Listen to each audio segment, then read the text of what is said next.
Alors oui, streamer depuis sa console, c'est plutôt pratique, mais si vous voulez streamer de façon professionnelle depuis un PC, je vais vous montrer comment faire en moins de 20 minutes avec le logiciel Streamlabs.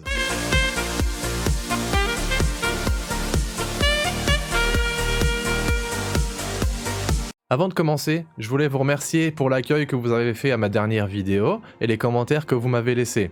Je voulais aussi vous rappeler que vous pouvez me retrouver en stream les soirs de semaine, sur Twitch ou sur Facebook Gaming. Je vous mets les petits liens dans la description. Et juste pour finir, je vous rappelle que vous pouvez laisser un petit pouce bleu sous cette vidéo, vous abonner à la chaîne, ça m'aide énormément pour le référencement et à faire avancer le développement de ma chaîne YouTube. Merci à tous. Évidemment, pour streamer depuis un PC, il vous faudra un petit peu de matériel. En premier, forcément, un ordinateur. Après, il vous faudra un boîtier de capture si vous voulez streamer vos consoles, que ce soit des PS5, des séries X ou S, Switch, enfin vraiment tout ce qui passe par un HDMI. Il vous faudra un petit boîtier de capture. Moi personnellement, j'utilise celui-ci. C'est le Elgato HD 60S Plus. Alors il vaut à peu près 200 €, mais c'est vraiment l'un des meilleurs qui est paré pour la next-gen, puisqu'il va vous laisser passer dans votre flux HDMI directement jusqu'à votre télé du 4K HDR jusqu'à 60 images par seconde, mais il pourra capturer votre flux vidéo en 1080p à 60 images par seconde et même prendre en charge le HDR. Vous aurez aussi besoin évidemment d'une webcam pour vous filmer vous-même et d'un micro, même d'un bon micro. C'est l'une des premières choses selon moi à investir. On dit souvent que l'image, si elle n'est pas d'une grande qualité, ce n'est pas super grave. En revanche, si le son est mauvais, ça fait fuir tous vos viewers. Une fois que vous aurez acquis tout ce matériel, vous allez être paré pour streamer sur un PC. Après, il reste encore une dernière chose à voir, c'est quel logiciel utiliser. Aujourd'hui, je vais vous parler de Streamlabs OBS.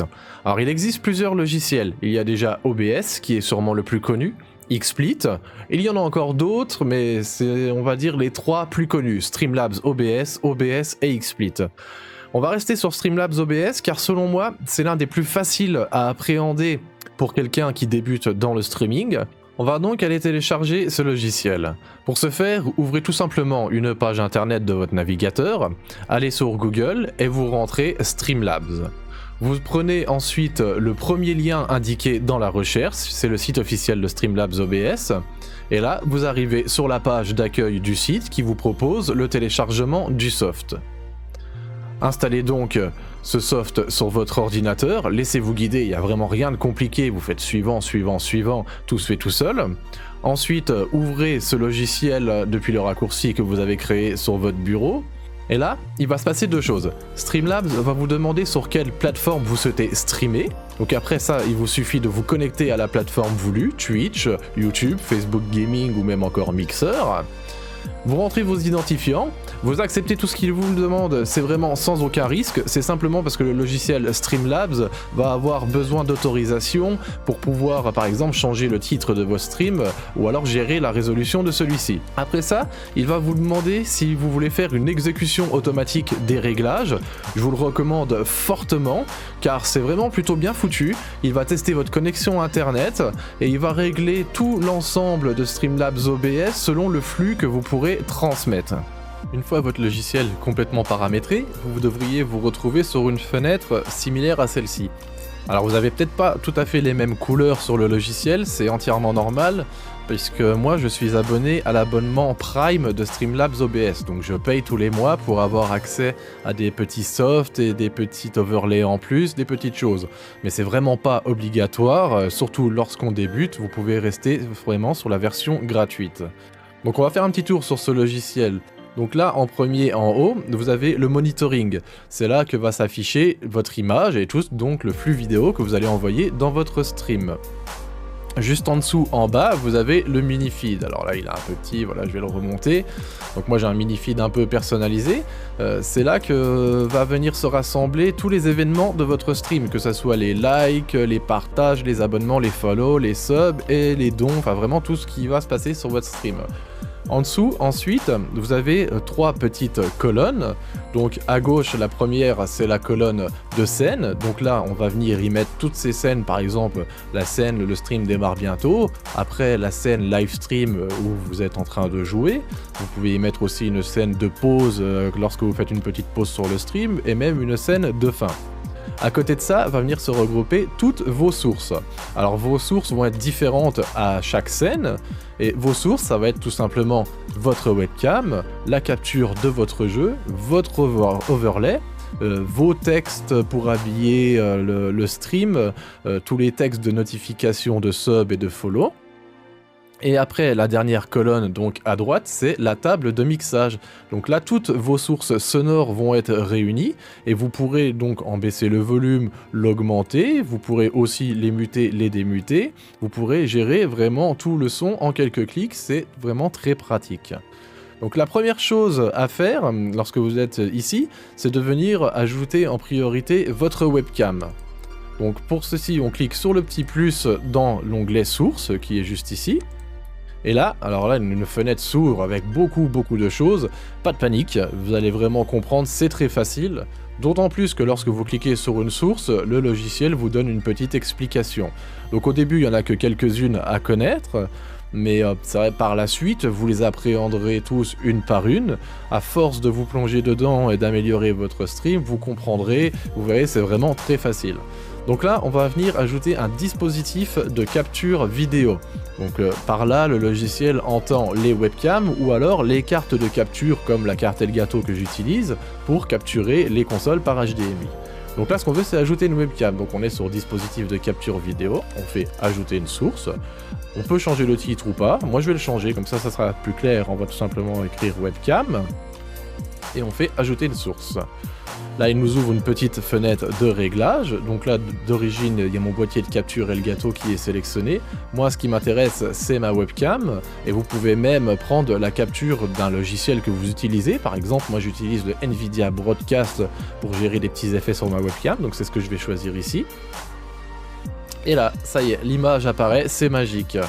Après, on va aller en dessous sur les paramètres par défaut du périphérique.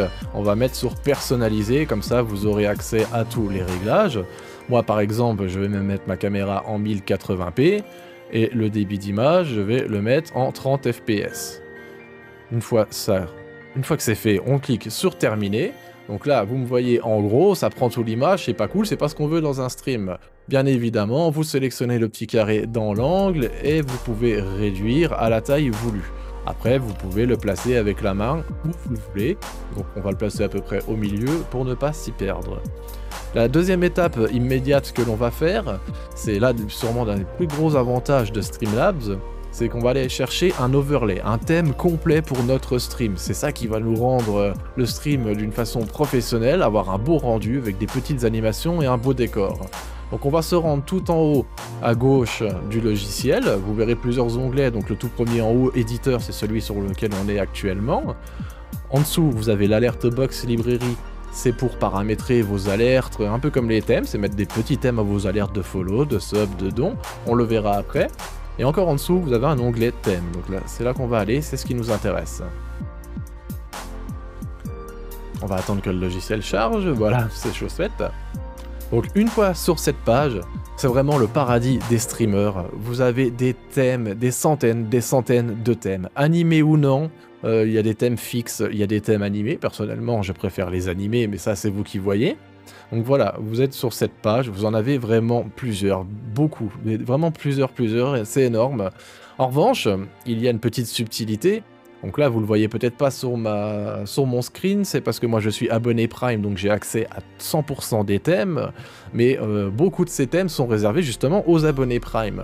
Mais il y a une petite technique à savoir, c'est que dans la barre de recherche, vous tapez tout simplement Free, vous faites entrer, et là vous aurez accès à tous les thèmes qui sont gratuits sans abonnement Prime, que vous pouvez télécharger en un clic.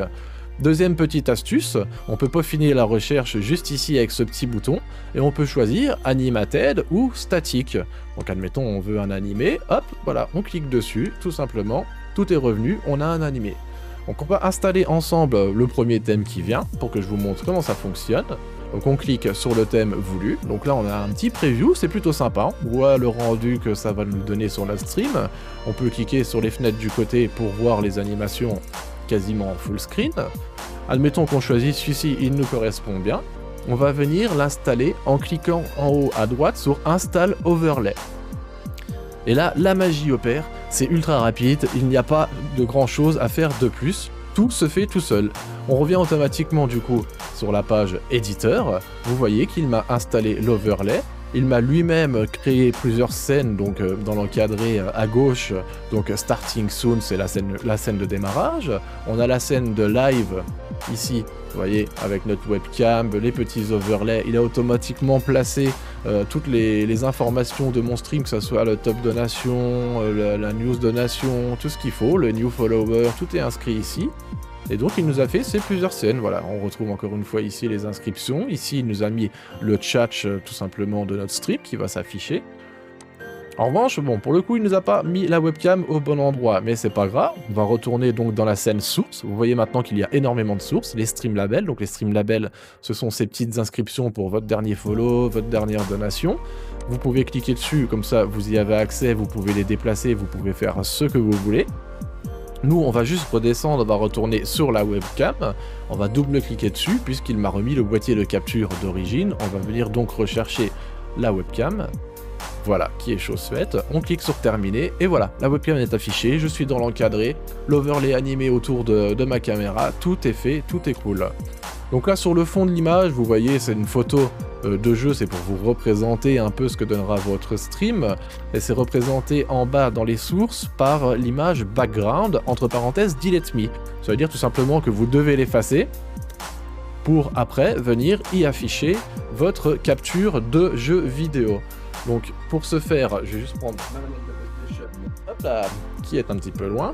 Je vais allumer ma PlayStation, elle qui est branchée directement à mon boîtier de capture Elgato. Et on va venir donc y ajouter cette source. Donc on retourne sur la source, on fait petit plus, on retourne sur dispositif de capture vidéo. Vous voyez qu'il nous l'annonce, carte de capture Elgato, Avermedia, Blackmagic par exemple. On refait ajouter une source. Il me repropose la webcam, parce que c'est une source que j'ai déjà ajoutée. Automatiquement, Streamlabs vous reproposera à chaque fois toutes les sources que vous avez déjà rentrées, des fois que vous voulez les réutiliser. Mais moi, là, à cette heure-ci, j'en veux une autre. Donc on descend en dessous sur ce petit bouton, ajouter plutôt une autre source. Je clique dessus, et je vais choisir son nom. Vidéo, capture, device. Je vais par exemple tout simplement écrire Elgato. Voilà, ajouter une source. Et là, donc, il est parfaitement réglé. Donc on le laisse sur capture HD60S+. Encore une fois, je vais venir sur des paramètres personnalisés. Ce n'est pas forcément obligatoire, mais moi, j'aime bien. Donc on va mettre comme ça. On fait terminer. Et là, la source de la PlayStation est à l'écran. En revanche, elle recouvre entièrement toutes les autres sources, puisque, comme tous les logiciels de montage vidéo, Streamlabs fonctionne avec des couches. Lorsqu'on ajoute une source, il la met automatiquement tout en haut de ses sources, donc elle les recouvre entièrement. Donc pour ce faire et la remettre correctement, on va tout simplement la cliquer, la maintenir, cliquer, et on va la redescendre tout en bas de la liste pour qu'elle passe en dessous de toutes les autres sources. Et voilà. Il reste une ultime et dernière chose à faire, mais qui est très très importante, c'est ajouter une dernière source, la boîte d'alerte. La boîte d'alerte, qu'est-ce que c'est? C'est tout simplement ces notifications vidéo que vous voyez apparaître à l'écran dans les streams lorsque quelqu'un follow, vous fait un sub, enfin quand quelqu'un interagit avec le stream. Donc ça, c'est vraiment très important. Donc on va retourner dans l'onglet source avec le petit plus, et on va aller sur widget. Streamlabs vous l'indique d'ailleurs, boîte d'alerte essentielle, c'est vraiment obligatoire à installer. Donc on clique dessus et on fait tout simplement ajouter une source. Boîte d'alerte, on va pas la renommer, on va la laisser comme ça. On l'ajoute. Là, il vous ouvre une petite fenêtre de réglage, donc vous voyez qu'ici, vous pouvez régler justement la disposition, vous pouvez tout paramétrer à votre convenance, c'est vous qui voyez. Vous pouvez même mettre un retard d'alerte générale. Personnellement, moi, je n'en mets jamais, j'en vois pas spécialement l'intérêt, mais bon, c'est là comme option, ça peut servir. Hop, reste à 0 toi. Du coup, terminé. Voilà, on a notre boîte d'alerte, le carré qui est ici. On peut maintenant en faire ce que l'on veut. On peut le déplacer, évidemment. Alors, je vais déplacer ça pour vous montrer. On peut vraiment le mettre où on veut, l'agrandir, le rapetissir. Ce qu'on va faire maintenant, c'est venir en bas à droite de la fenêtre du logiciel. On va aller sur tester les widgets. Ça, c'est plutôt cool pour voir ce que vous avez installé justement comme alerte et faire un essai en direct. Donc là, je me fais un essai de follower, par exemple. Tout a l'air bien, tout fonctionne. J'ai le retour audio du coup qui passe dans le micro, c'est peut-être pas super agréable pour vous, j'en suis désolé, ça va vite s'arrêter. Donc voilà, c'est très bien comme ça. Mon alerte fonctionne, donc moi j'ai une alerte personnalisée en ce moment sur le thème d'Halloween, mais si vous voulez changer les alertes, vous retournez tout simplement en haut à gauche du logiciel et vous allez donc sur l'onglet Alert Box Librairie. Et là, c'est comme pour les thèmes, vous arrivez dans une page où vous pouvez chercher et vous avez encore une fois des centaines d'alertes. Vous en avez même qui vont très souvent avec le thème que vous avez choisi, il faut chercher un peu. La technique pour avoir les gratuits, là vous voyez c'est écrit, hein, Prime, Prime, Prime, donc si vous n'êtes pas abonné, vous ne pouvez pas y avoir accès. Mais la technique, comme pour les thèmes, c'est tout simplement, encore une fois, de taper Free, de faire rentrer, et là, vous aurez toutes les alertes gratuites que Streamlabs pourra vous proposer. Vous voyez, il y a 5 pages, il y a vraiment de quoi faire. Hein.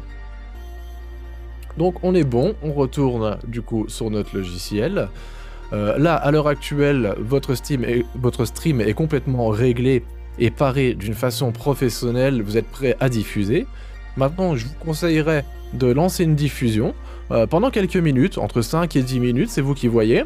Vous diffusez comme dans des conditions du réel, vous parlez, vous essayez votre jeu, vous testez un peu tous les sons, vous essayez le jeu que vous comptez streamer pour voir, pour régler vraiment le niveau sonore. Des fois le jeu il est un peu fort, il faut le baisser pour entendre un peu mieux le micro.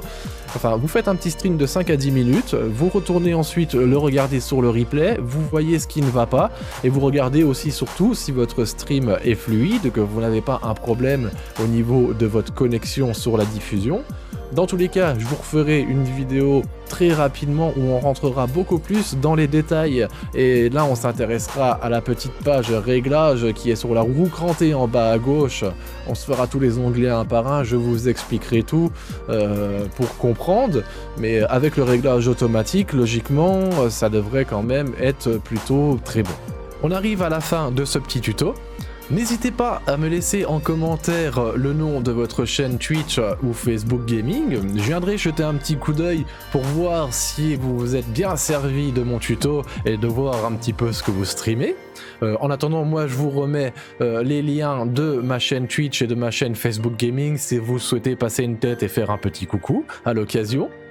N'oubliez surtout pas avant de partir de me laisser un petit pouce bleu, de vous abonner à la chaîne, ça m'aide énormément et je vous dis à très bientôt pour des vidéos sur le gaming, le home cinéma et les objets connectés. A plus!